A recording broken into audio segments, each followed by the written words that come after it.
Matt Ryan's kind of coming into his own as a starting quarterback for the Indianapolis Colts. Obviously, kind of a Hall of Fame guy when you talk about the quarterback position in the NFL. But Ryan winning 3 of his last 4, leading the Colts to 4 fourth-quarter comebacks. We had a chance to talk to Matt Ryan a little bit about what's coming up this weekend against the Titans.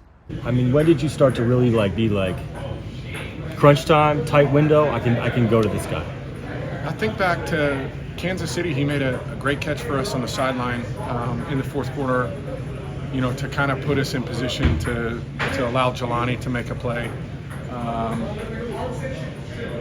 But honestly, you look across the board, I mean, we've spread it around pretty good, where we have a lot of different guys. Dion, I don't know how many catches he had last week, but he had 10 catches. It's a lot of catches, and so we've spread it around pretty good. So I think it shows that there is a level of trust, across the board. But I agree with that. You have to trust the players around you, and when you don't, you have to earn the coach's trust too. When you don't, you're not going to be out there. Isn't it fair that 50 is unsustainable over and over? Yeah. Yes. It's probably. Listen, we're not going to throw 50 times every week. It's not going to happen. I don't know how many times even in my career, but it's less than a dozen. Yeah. It's pretty close. But you also. Well, sorry. Go ahead. Yeah. I mean, so it's not going to happen all the time. It happens occasionally.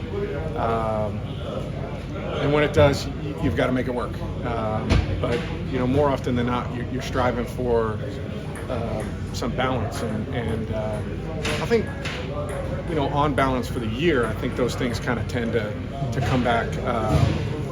More towards a balanced offense. Frank was just talking about this generally, and he said, look, we haven't ran very well, so it's like do what you have to do. But if you couldn't throw it successfully, that would be a problem, right?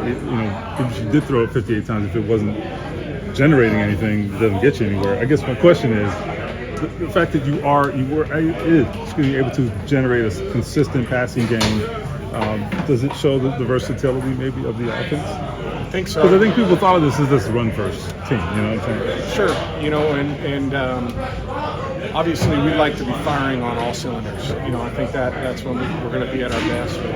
But I've always felt like, if we have to do it, I trust myself, I trust our guys, up front, and they played really well. One of the things we talked about in the off season was having an unselfish group and guys, not only accepting roles but embracing roles, and that means different things, different weeks. There's going to be weeks where Pitt doesn't have 13 catches, but he's got a force block for JT 15 to 20 times in a game. You got to go dig safeties out. You got to embrace that and accept it and do it for the team. And I think we've got a good group like that. On a personal level. That's Matt Ryan. Matt Ryan, he's a man in that room. 37 years old, not quite playing like it, playing a little bit younger than those years, at least at this point in the season. We'll see what happens with the Titans. He's got to get the ball out quick. If he gets the ball out quick, I think the Colts have a great chance to win this game. Good to catch up with Matt Ryan.